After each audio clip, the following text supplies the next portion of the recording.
জনাব তারেক রহমান আপনাদের ছেলে না? উনি আজকে রংপুরের জনসভায় এবং চলতি পথে একটি জনসভায় বক্তব্য দিতে গিয়ে বলেছেন, জুলাই সনদকেও আমাদের সম্মান করতে হবে এবং সেজন্যই আপনাদের সকলকে অনুরোধ করব যে ধানের শীষে যেমন সিলটা দিবেন 12 তারিখে, একই সাথে আপনাকে যে দ্বিতীয় ব্যালট পেপারটি দিবে হ্যাঁ এবং না, সেখানে হায়ের পক্ষে দয়া করে আপনারা রায় দিবেন যে আমরা জুলাই সনদের পক্ষে, আপনারা আগামী নির্বাচনে হার পক্ষে ভোট দিবেন। এক দল কয় হুজুর চালান, আর এক দল কয় শেষ করেন। অতএব দুই দল হলে কি হয়? সবাই হ্যাঁ ভোট দেন, না দিন না। কথা কয় না কে? জনাব তারেক রহমান আপনাদের ছেলে না? উনি আজকে রংপুরে আবু সাইদের কবর জিয়ারত করেছেন, সেখানে গিয়ে দোয়া করেছেন, তার পিতামাতাকে সান্ত্বনা দিয়েছেন এবং একটি মঞ্চে রংপুরের জনসভায় এবং চলতি পথে একটি জনসভায় বক্তব্য দিতে গিয়ে বলেছেন যে আমরা জুলাই সনদের পক্ষে, আপনারা আগামী নির্বাচনে হার পক্ষে ভোট দিবেন। এই যে আমাদের সবাই একটা পরিবর্তন চাচ্ছে, যে আমাদের দেশটা এগিয়ে যাক, পরিবর্তন চাওয়া, সবাই তো আমরা ভালো চাই, এদেশের সবাই আমরা কল্যাণকামী। কথা বলেন ঠিক কিনা? আমরা একটা শান্তির বাংলাদেশ বিনির্মাণ করতে চাই, যে দেশে অশান্তি থাকবে না, মারামারি কাটাকাটি থাকবে না, ফেতনা ফাসাদ থাকবে না। আমরা পিতামাতা হয়ে ছেলে মেয়ের গুনার দিকে ঠেলে দিতে পারি? আজকে এই যে টাচ ফোন আছে না, মোবাইল শরীফ, হাতে হাতে মোবাইল, গুনাহ কমছে না বাড়ছে? এই মোবাইলের ওজন কম, কিন্তু মোবাইলের মাধ্যমে গুনার ওজনটা অনেক বেশি। ছেলে মেয়ে নারী পুরুষ সব মোবাইলের পাগল, মোবাইল ছাড়া দিন চলে না। রাতের আধারে জানালা দরজা লাগায় একা একা কম্বলের ভিতরে, ল্যাপের ভিতরে ঢুকে উল্টা পাল্টা ভিডিও দেখা। আছে না নাই? আছে না নাই? আমি কি এক লাইন বলবো? রাগ করবেন না? দেশে মোবাইল আইছে, চিঠি বন্ধ হইয়াছে, দিওয়ানা বানাইছে, পোলা মাইয়ার মনের কথা ভাসে বাতাসে। ও দেখো পোলা ফানের মন বাদা ফেসবুকে এখন, মোবাইলে চ্যাটিং কইরা কাটায় সারাক্ষণ। এই মোবাইল পাইয়া দেখো মদনের মাইয়া, এই মোবাইল পাইয়া দেখো রমজানের মাইয়া কি কাণ্ড ঘটাইছে, স্বামী সংসার রাইখা নাকি পালায়া গেছে। 2 বাচ্চার মা, 4 বাচ্চার মা পরকীয়া প্রেম করে আর একটা ছেলের হাত ধরে পালিয়ে যায়। যে নারী স্বামী রেখে সন্তান রেখে আর একটা পর পুরুষের হাত ধরে পালিয়ে যায়, ওটা নারী জাতির কলঙ্ক, ওটা বেহায়া। কথা বলেন। যেই নারীর ভিতরে আল্লাহর ভয় আছে, পরকালের ভয় আছে, যার সতীত্বের দাম আছে, ওই নারী কখনো স্বামীর সংসার রেখে পালিয়ে যেতে পারে? কেমনে পারো ও বোন? কেমনে পারো মা? কেমনে পারো স্বামী রেখা, বাচ্চা রেখা আর একটা ছেলের হাত ধরতে, আর একটা পর পুরুষের হাত ধরতে কেমনে পারো মা? তোমার কি একটু আল্লাহর ভয় করে না? কথা বলে না? এই সমাজ এগুলো আছে না নাই? করোনা ভাইরাসের চাইতেও বড় ভাইরাসের নাম হলো পরকীয়া প্রেম। আমার সোনার দেশটা খাইছে রে এই পরকীয়ার অভিশাপে। কথা কন ঠিক কিনা? হাজারো পরিবার ধ্বংস হয়ে যাচ্ছে। ও মা, মা আছে মহিলা, শুনে যান মা, স্বামী যদি পাল্টান লাগে অন্তত বাচ্চা হওয়ার আগেই। কারণ মা, আপনি সন্তান ফেলায় গিয়ে স্বামী পাবেন, আপনার স্বামী আর একটা বউ পাবে, কিন্তু এই যে 2-3টা বাচ্চা রেখে গেলেন, এরা তো মা পাবে না, বাবা পাবে না, এরা তো ভাসবে, এদের দুঃখের সীমা থাকবে না। কথা বলেন ঠিক কিনা? এজন্য মা খবরদার, বাচ্চা কাচ্চা হইলে আর স্বামী পাল্টাইও না। কথা কয় না কে? অনেকে কয় হুজুর আমার স্বামী সেই খারাপ। আপনার স্বামী কি ফিরাউনের চেয়েও খারাপ? হ্যাঁ, স্বামীর কথা দিতে লাগে, স্বামীর কথার মধ্যে রসকস নাই। ও মা, এই তিতাই খাও, রোগ সারবে।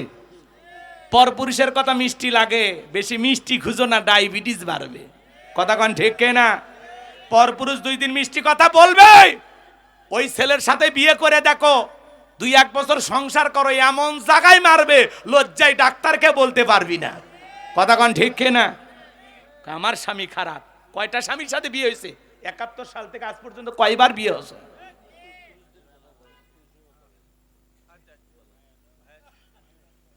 কি ভাই আছে?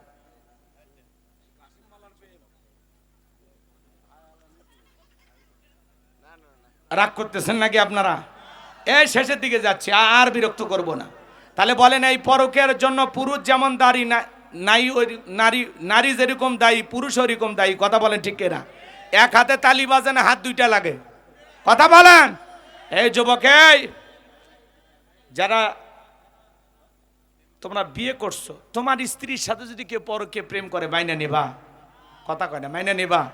তাহলে তুমি যার সাথে পরকে প্রেম করো, এটা না কারো না কারো স্ত্রী, কারো না কারো মেয়ে, কারো না কারো মা।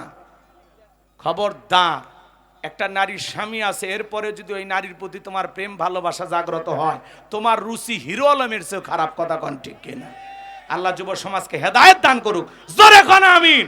তাহলে গোপনে হোক প্রকাশে হোক, যেখানে যা করতেছেন সব দেখতেছেন কে? তাহলে গোপনের গুনাহ থেকে বেঁচে থাকার দরকার আছে না নাই? মনে রাখবেন, গোপনের নেক আমল আপনার সম্মানকে বৃদ্ধি করবে, কথা বলেন, আপনার আমলের পাল্লাকে ভারী করবে, আর গোপনের পাপ আপনাকে ধ্বংস করে দেবে, কথা বলেন ঠিক কিনা? এরপরে লোকমান হাকিম তার ছেলেকে বলতেছেন, ইয়া বুনাইয়া আকিমিস সালাহ, হে আমার বর্ষে আমার কলিজার টুকরা সন্তান, সালাত কায়েম করো, নামাজ আদায় করো। সন্তানদেরকে নামাজের দাওয়াত দেওয়ার দরকার আছে না নাই? পৃথিবীর সফল বাবা তারা ছেলের হাত ধরে মসজিদে নিয়ে যাবে যারা, শুধু সুন্দর মসজিদ বানাইলে হবে না, এখানে নামাজিরও দরকার আছে না নাই? কথা বলেন। মসজিদের নাম লিখে রাখছেন আত্তাকওয়া, শুধু মসজিদের গেটে তাকওয়া ঝুলে রাখলে হবে না, প্রত্যেকটা ইমানদারের অন্তরে তাকওয়া থাকা লাগবে। শুধু জুমার 2 রাকাত পড়লেই মুসলমান দাবি করা যাবে না, 5 ওয়াক্ত নামাজ আদায় করার দরকার আছে না নাই?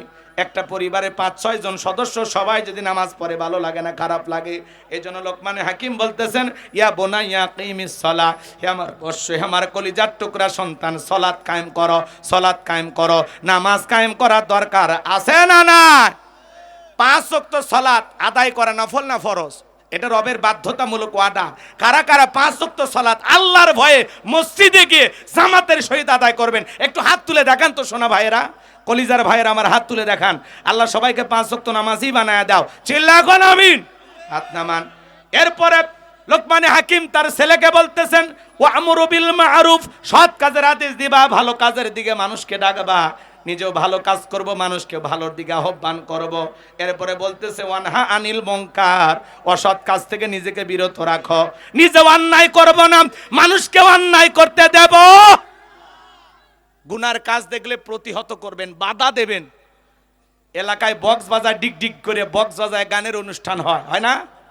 বিয়ে শাদিতে গান হয়, হয় না? এগুলো বাধা দেবেন। 10-5 জন মুরব্বী মিলে সবাই মিলে যায়, বাধা দেবেন, এই বিয়ে করতেছো কর বাবা, তে গান বাজাস কে? এ তো জায়েজ না, এটা হারাম, কথা বলেন ঠিক কি না? এগুলো প্রতিহত করবেন ইনশাআল্লাহ। এরপরে বলতেছেন, আসবির আলা মা আসাবাক, বিপদ আপদ মুসিবত আসলে সবর করবা, ধৈর্য ধারণ করবা। জীবনে যদি সফল হতে চান, ধৈর্যের দরকার আছে না নাই? ধৈর্যশীল যারা এই পৃথিবীতে তারা সফল হয়। যে কোনো কাজের ব্যাপারে, ইবাদতের ব্যাপারে বলেন আর যে কোনো কাজের ব্যাপারে বলেন, আপনি যদি সফল হতে চান অবশ্যই আপনাকে ধৈর্যশীল হওয়া লাগবে। আর ধৈর্যশীল বান্দাদেরকে পছন্দ করেন কে? আল্লাহ। আমরা ধৈর্যশীল হতে রাজি আছি তো ইনশাআল্লাহ, সবরকারী হতে রাজি আছি তো ইনশাআল্লাহ। এরপরে বলতেছেন, ওয়ালা তুসাইর খাদ্দাকা লিন-নাসি ওয়ালা তামশি ফিল আরদি মারহা ইন্নাল্লাহা লা ইউহিব্বু কুল্লা মুখতালিন ফাখুর। ও আমার সন্তান, মানুষকে তুচ্ছ তাচ্ছিল্য করবেন না, অবজ্ঞা অবহেলা করবেন না। আপনি ধনী গরিবকে দেখে অবহেলা করবেন না, আপনি মোটা চিকন মানুষকে দেখে অবহেলা করবেন না, ফর্সা কালো মানুষকে দেখে অবহেলা করবেন না। কথাকে বুঝতে পারলেন? মানুষকে তুচ্ছ তাচ্ছিল্য করবেন না, হাসির ছলেও কাউকে অপমান করে কথা বলা যাবে না। কথা বলেন না কেন? মানুষকে তুচ্ছ তাচ্ছিল্য করেন, আপনার কথার আঘাতে মানুষ যেন কষ্ট না পায়। পারবো তো ইনশাআল্লাহ। এরপরে ভালো করে বোঝেন, লোকমান হাকিম ছেলেকে বলতেছেন, ওয়ালা তামশি ফিল আরদি মারহা, জমিনে দাম্ভিকতা করো না, অহংকার করো না। আপনি অহংকার করে লাথি মেরে জমিন ফাটায় ফেলতে পারবেন, আপনার পায়ের 12টা বাজবে, আল্লাহর জমিনের কোনো কিছু হবে।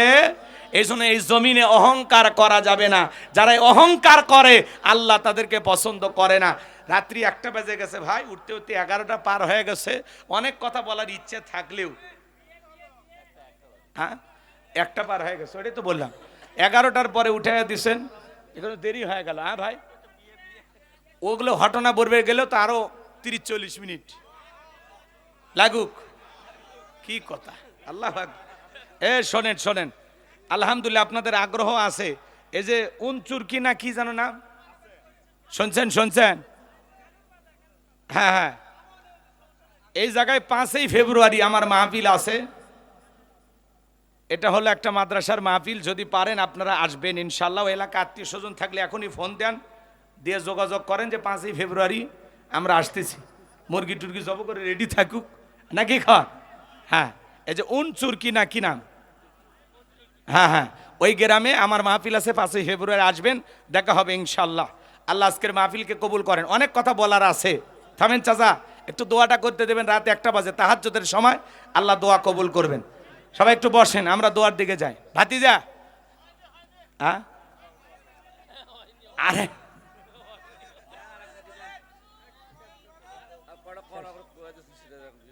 তাহলে আরো আধা ঘন্টা লাগবে।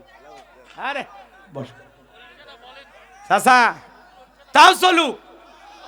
কি অবস্থা, বসেন বসেন, হয়েছে আলহামদুলিল্লাহ। সংখ্যায় কম হইলেও আপনাদের যে আলোচনা শোনার একটা আগ্রহ আছে ভিতরে, আলহামদুলিল্লাহ। ভাই বসেন। এই যে আচ্ছা দেখেন, এক দল কয় হুজুর চালান, আর এক দল কয় শেষ করেন। অতএব 2 দল হলে কি হয়, সবাই হ্যাঁ ভোট দেন, না দিন না। কথা কয় না কে? জনাব তারেক রহমান আপনাদের ছেলে না, উনি আজকে রংপুরে আবু সাইদের কবর জিয়ারত করেছেন। সেখানে গিয়ে দোয়া করেছেন, তার পিতামাতাকে সান্ত্বনা দিয়েছেন। এবং একটি মঞ্চে রংপুরের জনসভায় এবং চলতি পথে একটি জনসভায় বক্তব্য দিতে গিয়ে বলেছেন যে আমরা জুলাই সনদের পক্ষে, আপনারা আগামী নির্বাচনে হার পক্ষে ভোট দিবেন। এই যে আমাদের সবাই একটা পরিবর্তন চাচ্ছে, যে আমাদের দেশটা এগিয়ে যাক, পরিবর্তন চাওয়া। সবাই তো আমরা ভালো চাই, এদেশের সবাই আমরা কল্যাণকামী। কথা বলেন ঠিক কি না? আমরা একটা শান্তির বাংলাদেশ বিনির্মাণ করতে চাই, যে দেশে অশান্তি থাকবে না, মারামারি কাটাকাটি হানি থাকবে না, ফেতনা ফাসাদ থাকবে না। আমি যতটুকু আলোচনা করেছি ওই কথাটা শেষ করতে গেলে অনেক কথা বলা লাগবে। তবে যেহেতু আপনাদের আগ্রহ আছে, 1 মিনিটে 2 মিনিটে বলে দিই, লম্বা না করি, সংক্ষিপ্ত কথা শোনেন। সংক্ষিপ্ত কথা, শুধু সারমর্মটা বলে দিয়ে যায়, শোনেন। হ্যাঁ, যেহেতু জেদ ছাড়তেছে না। হ্যাঁ, এইবার লোকমানে হাকিমের ছেলে বিয়ে করতে চায়। মুরব্বীরা সবাই বলতেছে ঠিক আছে বাবা, আমাদের কোনো আপত্তি নাই।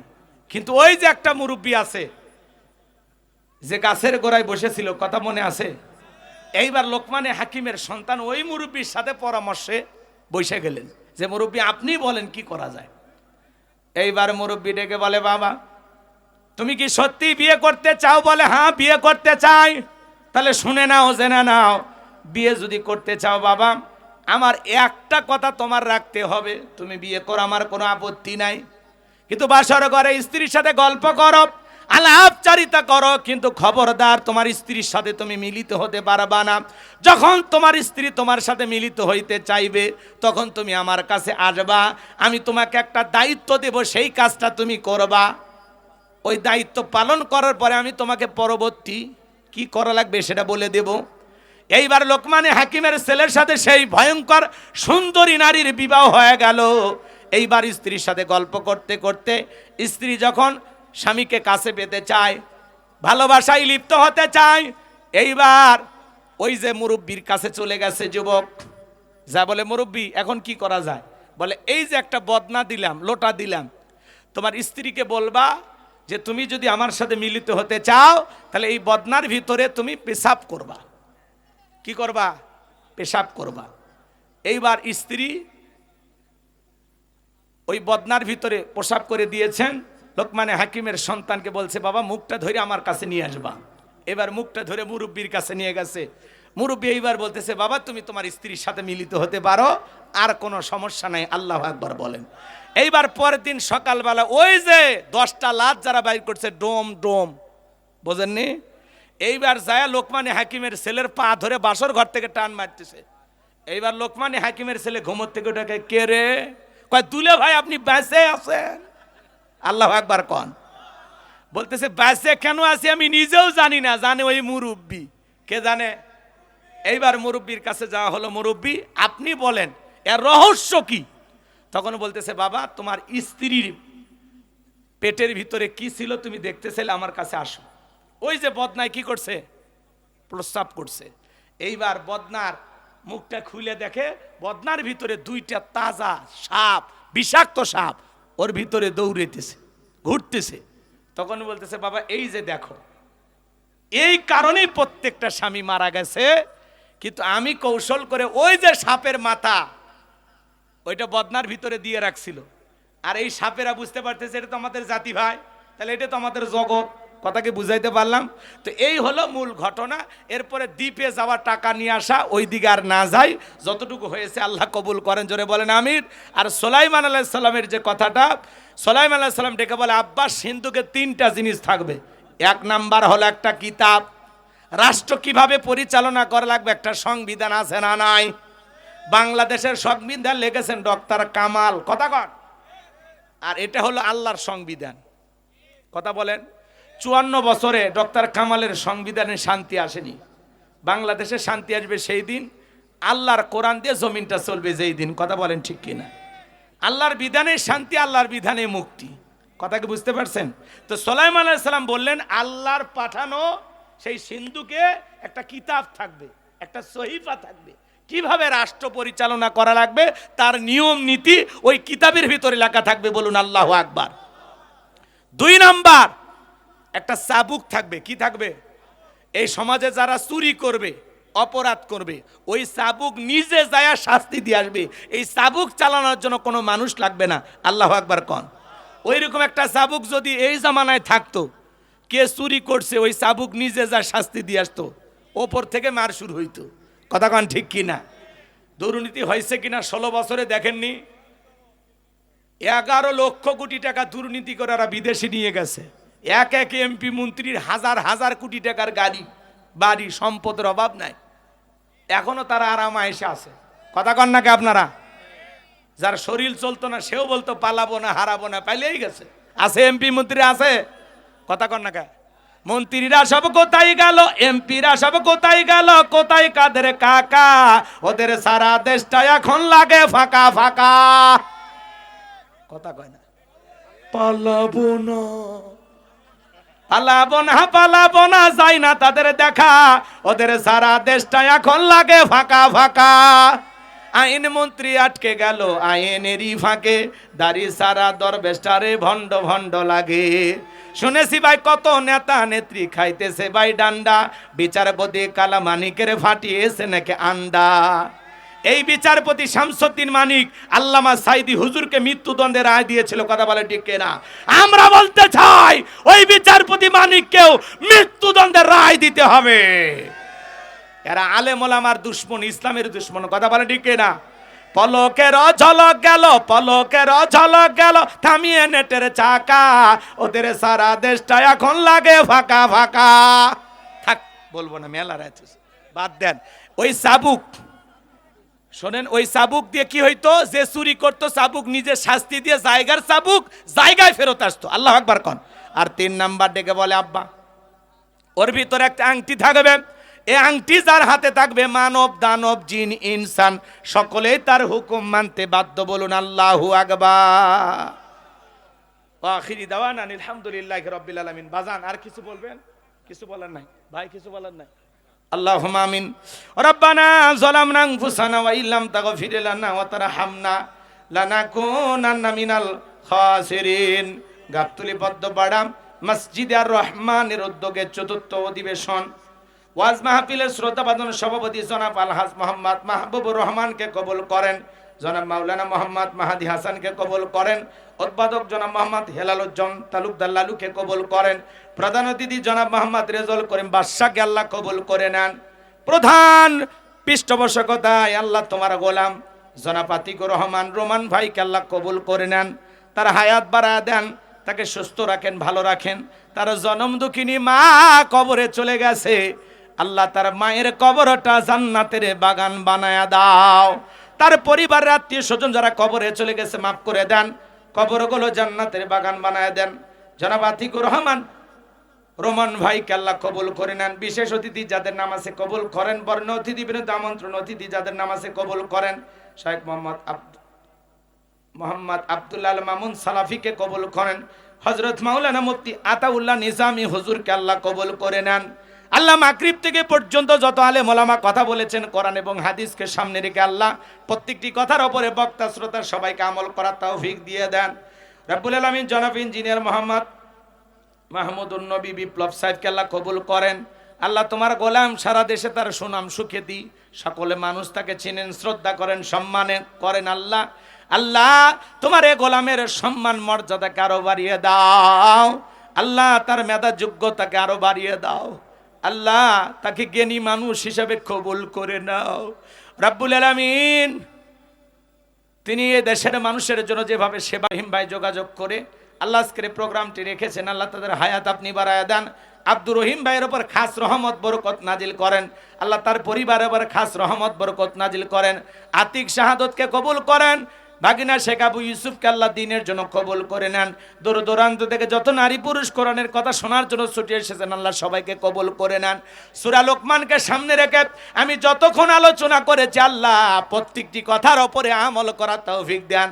আল্লাহ আমি শুকরিয়ার বিষয় নিয়ে আলোচনা করেছি, শিরিকের বিষয় নিয়ে কথা বলেছি, পিতামাতার খেদমত নিয়ে আলোচনা করেছি, গোপনের পাপ থেকে বেঁচে থাকার জন্য কথা বলেছি, নামাজের কথা বলেছি, ভালো কাজের আদেশ অসৎ কাজ থেকে বিরত থাকার কথা বলেছি, সবরের কথা বলেছি, অহংকার থেকে বিরত থাকার কথা বলেছি। যতটুকু আলোচনা হয়েছে আল্লাহ এর আলোকে আমাদের সবাইকে আমল করার তৌফিক দিয়া দাও। কোরআন সুন্নাহর হেদায়েতের নূর দিয়ে অন্তরগুলো আলোকিত করে দাও। আজকে এই মসজিদের জন্য যত মানুষ দান করেছে আল্লাহ নগদে বাকিতে, মা বোনেরাও দান করেছে আল্লাহ সকলের দানগুলো কবুল আর মঞ্জুর করে নাও। দানের ওসিলা করে কোটি কোটি টাকার মালিক বানায়া দাও। দুনিয়া আখিরাতে ইজ্জত সম্মান বাড়ায়া দাও। যে বাড়িতে খানা খাইলাম বসলাম ওই বাড়ির উপর খাস রহমত বরকত নাজিল করো।